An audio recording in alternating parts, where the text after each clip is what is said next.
नमस्कार दोस्तों, स्वागत है आपका अपने YouTube channel Bio Hub by Virendra sir पर। दोस्तों, हमारे 22 लेसन कंप्लीट हो चुके हैं। आज 23वां लेसन मानव का श्वसन तंत्र आरंभ करते हैं। जो साथी हमसे नए जुड़े हुए हमारे YouTube channel Bio Hub by Virendra sir को लाइक शेयर एवं सब्सक्राइब अवश्य करें।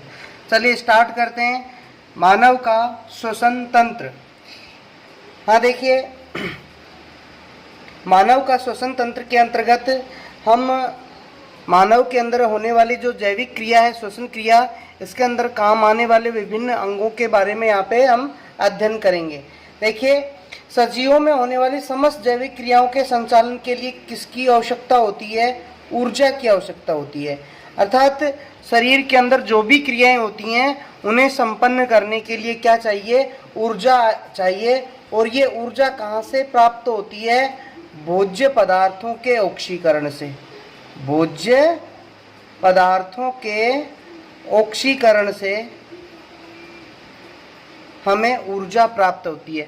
यानी जो हम भोज्य पदार्थ भोजन के रूप में ग्रहण करते हैं, वही भोज्य पदार्थ ऑक्सीकृत होकर के ऊर्जा का निर्माण करते हैं। बात करें श्वसन की, अगर आपसे कोई परिभाषा के रूप में पूछे कि भाई श्वसन किसे कहते हैं, तो क्या बोलोगे? श्वसन वह जैव रासायनिक क्रिया है। कैसी क्रिया है? वह जैव रासायनिक क्रिया है जिसके अंदर जीवित कोशिकाओं में भोज्य पदार्थों के ऑक्सीकरण से, यानी किन के अंदर? जीवित कोशिकाओं के अंदर भोज्य पदार्थों के ऑक्सीकरण से, भोज्य पदार्थों के ऑक्सीकरण से हमें क्या प्राप्त होती है? यानी ऊर्जा प्लस CO2 प्लस जल प्राप्त होता है। यानी श्वसन वह जैव रासायनिक क्रिया है जिसमें जीवित कोशिकाओं में भोज्य पदार्थों के ऑक्सीकरण से CO2 जल एवं ऊर्जा प्राप्त होती है, जो ATP के रूप में क्या हो जाती है? ये ऊर्जा, ये ATP के रूप में हमारे शरीर में संचित हो जाती है, जिसका उपयोग हम विभिन्न जैविक क्रियाओं को करने में काम ले लेते हैं। हाँ जी, अब बात करें श्वसन के प्रकार, यानी टाइप ऑफ रेस्पिरेशन। श्वसन के प्रकार, टाइप ऑफ रेस्पिरेशन, यानी श्वसन कितने प्रकार का होता है? तो रेस्पिरेशन को दो भागों में बांटा जाता है। रेस्पिरेशन को दो भागों में बांटा जाता है। पहला है बाह्य श्वसन। बाह्य श्वसन। और दूसरा होता है आंतरिक श्वसन। बाह्य श्वसन और दूसरा आंतरिक श्वसन। बाह्य श्वसन किसे कहेंगे? यानी जीवों द्वारा पर्यावरण से ऑक्सीकरण ग्रहण करना व CO2 का निष्कासन करना। यानी आप, ये पर्यावरण है और ये जीव है। पर्यावरण से जीव क्या तो ग्रहण करेंगे? O2 तो ग्रहण करेंगे। पर्यावरण से जीव O2 ग्रहण करते हैं और जीवों के द्वारा CO2 कहाँ छोड़ी जाती है? पर्यावरण में छोड़ी जाती है। इस क्रिया को हम बाह्य श्वसन कहते हैं। यानी बाह्य श्वसन में जीव पर्यावरण से O2 ग्रहण करते हैं, वह CO2 का निष्कासन करते हैं। यानी अगर इसके यहाँ की बात करें तो पर्यावरण और कोशिकाओं के मध्य O2 व CO2 का विनिमय ही क्या कहलाता है?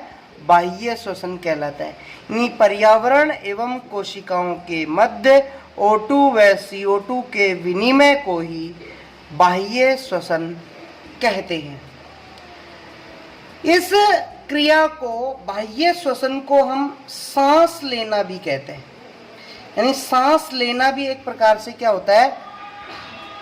बाह्य श्वसन। सांस लेने की क्रिया में भी जीव क्या करते हैं? पर्यावरण से O2 ग्रहण करते हैं और CO2 का निष्कासन करते हैं।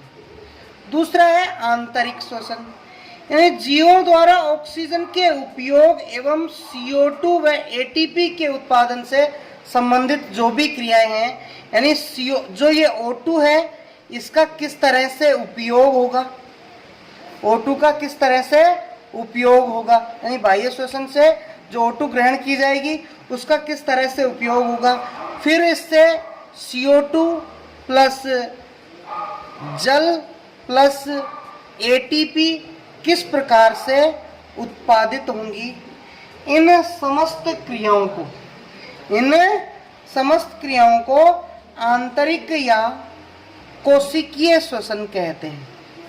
इन समस्त क्रियाओं को आंतरिक या कोशिकीय श्वसन कहते हैं। ये जो आंतरिक श्वसन है इसे दो भागों में बांटा जाता है। आंतरिक श्वसन को कितने भागों में बांटा गया? अभी दो भागों में। इसका पहला टाइप आता है ऑक्सी श्वसन। ऑक्सी श्वसन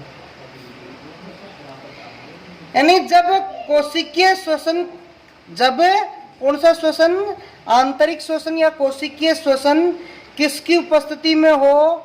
O2 की उपस्थिति में हो।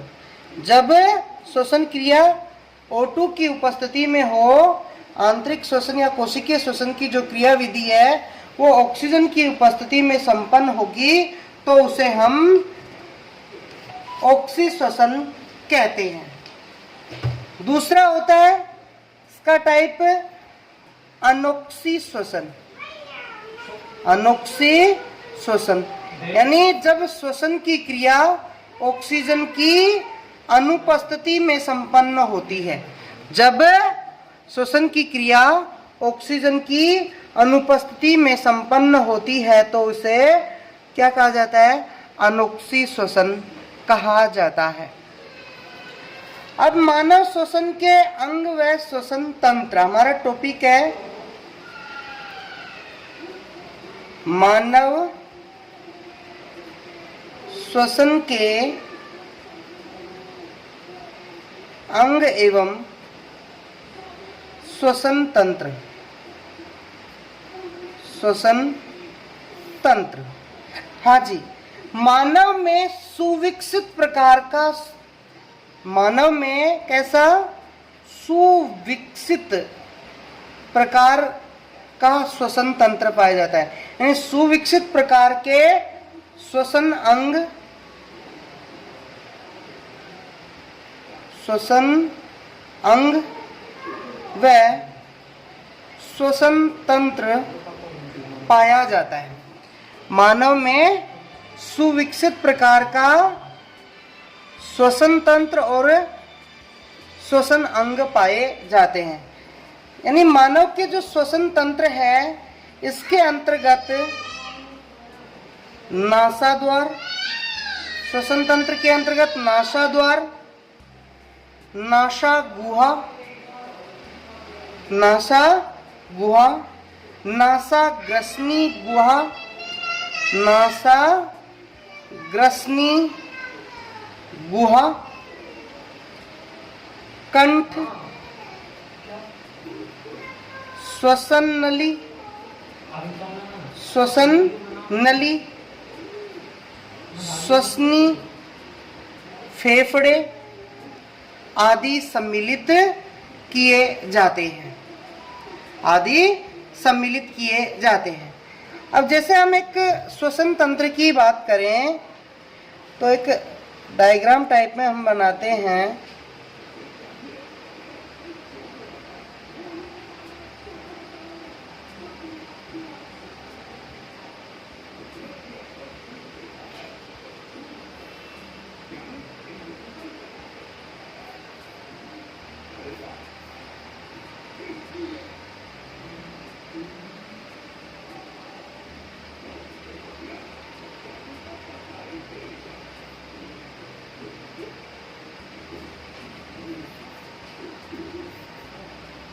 तो इस तरह से एक मानव का श्वसन तंत्र का हम डायग्राम बनाते हैं। तो ये छिद्र है नाक के पास, इनको हम नासाद्वार फिर ये नासा गुहा, यहाँ से फिर ये नासा ग्रसनी स्टार्ट हो जाती है, फिर ये नासा ग्रसनी की गुहा स्टार्ट हो जाती है, इस जगह पे कंठ उपस्थित होता है। फिर ये सांस की नली है, श्वास ये नली आ जाता है। फिर श्वास नली के बाद में श्वास नली दो भागों में बट गई, इनको श्वसनी कहेंगे। और फिर अंत में ये फेफड़े आ जाते हैं। अंत में क्या आ जाते हैं? फेफड़े। यानी यहाँ पे नाक के पास दो छिद्र हैं, इनको नासा द्वार, नासा द्वार के आगे नासा गुहा, फिर नासा ग्रसनी गुहा, फिर यहाँ पे ये कंठ वाला भाग, फिर श्वास नली, फिर श्वसनी और अंत में फेफड़े होते हैं। अब हम स्टार्ट करते हैं नासा द्वार से, एक एक को हम अलग अलग पढ़ते हैं। नंबर 1 नासा द्वार। हाँ जी, मनुष्य में एक जोड़ी, मनुष्य में कितना? एक जोड़ी नासा छिद्र पाए जाते हैं। इनके द्वारा वायु नासा गुहा में जाएगी। नासा द्वार से वायु कहाँ जाएगी? नासा गुहा में। यानी दूसरा पॉइंट हमारा क्या हो जाएगा? नासा गुहा। नासा गुहा यानी नासा गुहा रोम और श्लेष्मा से ढकी होती है। नाक के जैसे नाक का छिद्र इसके अंदर की ओर देखते हैं तो रोम पाए जाते हैं। जैसे नाक है, ये नाक का छिद्र है, तो इस जगह पे ये रोम टाइप में पाए जाते हैं। रोम और श्लेष्मा, श्लेष्मा से ये भाग ढका होता है, जिसके भीतर जिससे भीतर जो जाती है ना वो वायु, वो छन जाती है। नासा गुहा में वायु नम व गर्म हो जाती है, जिससे सूक्ष्म कण श्लेष्मा द्वारा रोक लिए जाते हैं। ये श्लेष्मा एक चिपचिपा पदार्थ है, तो सूक्ष्म कण ये नासा गुहा के अंदर श्लेष्मा द्वारा रोक लिए जाते हैं। नासा गुहा मार्ग नेजल, प्रीमैक्सिला, मैक्सिला, एथेमोइड और अस्थियों से बनी होती है। अगला क्या है हमारा? नासा जो ये गुहा है ना, ये अगर आपसे पूछे कौन कौन सी अस्थियों से मिलकर के बनी होती है नासा गुहा, तो एक तो नेजल से, एक होती है प्री मैक्सिला, मैक्सिला और एक एथेमोइड। इन अस्थियों से मिलकर के नासा गुहा का निर्माण होता है। ये नासा गुहा है वो नासा ग्रसनी के अंदर खुलती है। नासा गुहा किस में खुलती है? नासा ग्रसनी में। तो तीसरा हमारा बिंदु हो जाएगा नासा ग्रसनी। यानी नासा गुहा से आने वाली जो वायु है वो कंठ ग्रसनी में जाती है। कंठ ग्रसनी कंठ द्वारा सांस नली से जुड़ी होती है। कंठ एक त्रिभुजाकार कक्ष होता है। कंठ कैसा होता है? एक त्रिभुजाकार कक्ष होता है। कंठ में एक आउटू यानी थायराइड ग्रंथि, मुद्रिका, दर्विकाभ, एपिग्लोटिस अस्थियां पाई जाती हैं। जो एपिग्लोटिस उपास्थियां हैं, उपास्थियां ये पाई जाती हैं। कौन कौन सी? एक तो आउटू जिसको हम थायराइड ग्रंथि बोलते हैं, दूसरी मुद्रिका ये उपास्थि होती है, दर्विकाभ होती है और एपिग्लोटिस इन उपास्थियों से मिलकर के कंठ का निर्माण होता है। और ये जो एपिग्लोटिस है ये भाई भोजन को श्वास नली में आने से रोकने का काम करता है। कंठ के अंदर स्वर रज्जु पाया जाता है। कंठ के अंदर क्या पाया जाता है? स्वर रज्जु, जिससे हमारी आवाज निकलती है। स्वर रज्जु पाया जाता है और ये क्या काम करता है? ध्वनि उत्पन्न करता है। नासा ग्रसनी है वो श्वास नली के अंदर खुलती है। किसमें खुलती है? श्वास नली के अंदर जाके खुल जाती है। बात करें श्वास नली की तो श्वास नली 12 सेंटीमीटर लंबी एक नलिका होती है। श्वास नली क्या होती है? 12 सेंटीमीटर लंबी एक श्वास नलिका होती है जो कंठ से वक्ष गुहा तक फैली होती है। यानी अपन ने बनाया था डायग्राम, उसमें क्या कहा था, इस तरह से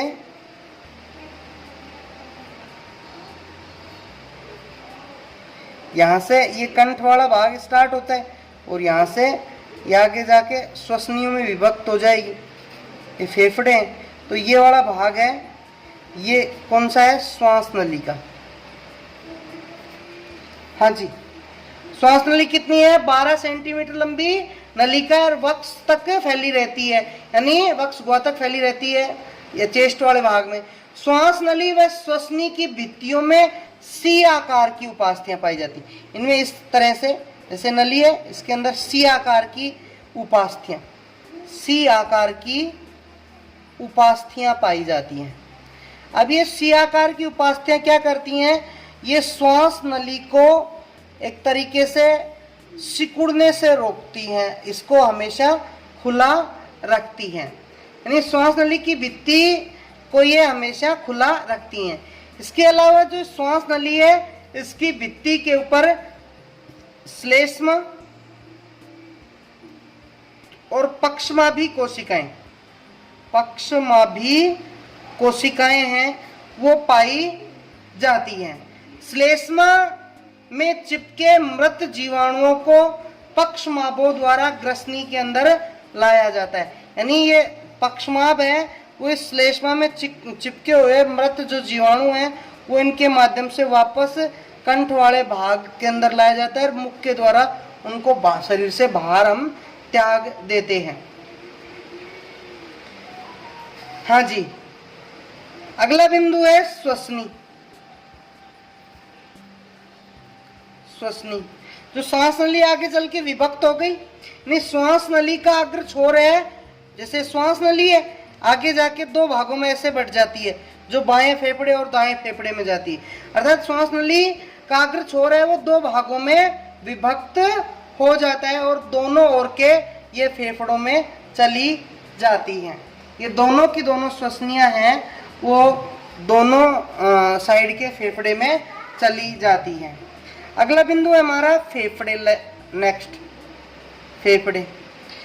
मानव की वक्ष गुहा में हृदय के पास कितने एक जोड़ी या संख्या के अंदर संख्या कितनी हो जाएगी? 2। एक जोड़ी के अंदर 2। एक जोड़ी क्या पाए जाते हैं? फेफड़े पाए जाते हैं। दायां फेफड़ा, जो दायां लंग्स है, दायां फेफड़ा है, वो 3 भागों में या 3 पालियों में, दायां फेफड़ा तो 3 पालियों में, और जो लेफ्ट लंग है, बायां जो फेफड़ा है, वो 2 पालियों के अंदर बटा होता है या 2 पालियों से मिलकर के बना होता है। ध्यान रखना, दायां फेफड़ा 3 पालियों से, बायां फेफड़ा 2 पालियों से मिलकर के बना होता है। ये जो फेफड़े होते हैं, इन फेफड़ों के ऊपर 2 परतें पाई जाती हैं। जैसे ये फेफड़ा है, इसके ऊपर 2 लेयर पाई जाती हैं। इन लेयर को फुफ्फसावरण, फुफ्फसावरण कहते हैं। इन लेयर को क्या कहा जाता है? फुफ्फसावरण कहा जाता है। इनमें तरल भरा रहता है जो फेफड़ों को पिचकने से बचाता है। दुर्घटना के समय जो फुफ्फसावरण है, इसके कोटरों के अंदर वायु भर जाती है। इन जो फुफ्फसावरण है, इनके कोटरों में वायु भर जाती है, जिससे जो फेफड़े हैं वो पिचक जाते हैं और व्यक्ति की मृत्यु हो जाती है। फेफड़े हैं वो पसली पंजर के द्वारा, पसलियों के द्वारा, पसलियों का एक पंजर है जो चारों ओर से फेफड़ों की सुरक्षा करता है। फेफड़ों के नीचे क्या पाया जाता है? फेफड़ों के नीचे डायाफ्राम, डायाफ्राम या जिसको हम तनुपट बोलते हैं, तनुपट पाया जाता है। मानव के प्रत्येक फेफड़े में एक श्वसनी प्रवेश करेगी। ये श्वसनी है, ये दो भागों में श्वास नली आके दो भागों में बट गई, ये श्वसनी कहलाई। अभी फेफड़े में क्या चली गई? श्वसनी प्रवेश करेगी। फेफड़ों के अंदर ये जो श्वसनी है वो लगातार, ये जैसे विभाजित होगी, ऐसे लगातार विभाजित होते हुए बहुत से भागों में, यानी ये श्वसनी लगातार उप विभाजित होकर के द्वितीयक तृतीयक श्वास, द्वितीयक तृतीयक श्वसनी में विभक्त हो जाती है। यानी जैसे ये आ रही है नली, ये दो भागों में विभाजित हुई, फिर ये और दो भागों में, तो ये वाली तो श्वसनी कहलाई, ये प्राथमिक श्वसनी, फिर ऐसे ये द्वितीयक श्वसनी, फिर ये और आगे विभाजित हो गई, ये तृतीयक श्वसनी ऐसे कहलाती है। द्वितीयक तृतीयक श्वसनियों में विभक्त हो जाती हैं। अब ये जो श्वसनियां हैं ये आगे चल के और विभाजित होकर के श्वसनिकाओं के अंदर ये और आगे किसमें उप विभाजित हो जाती हैं? श्वसनिकाओं के अंदर। और श्वसनिकाएं अंत में कूपिका में खुलती हैं, जिनको अपन वायु कूपिका भी बोलते हैं। वायु कूपिकाओं के अंदर खुलती हैं। दोनों फेफड़ों में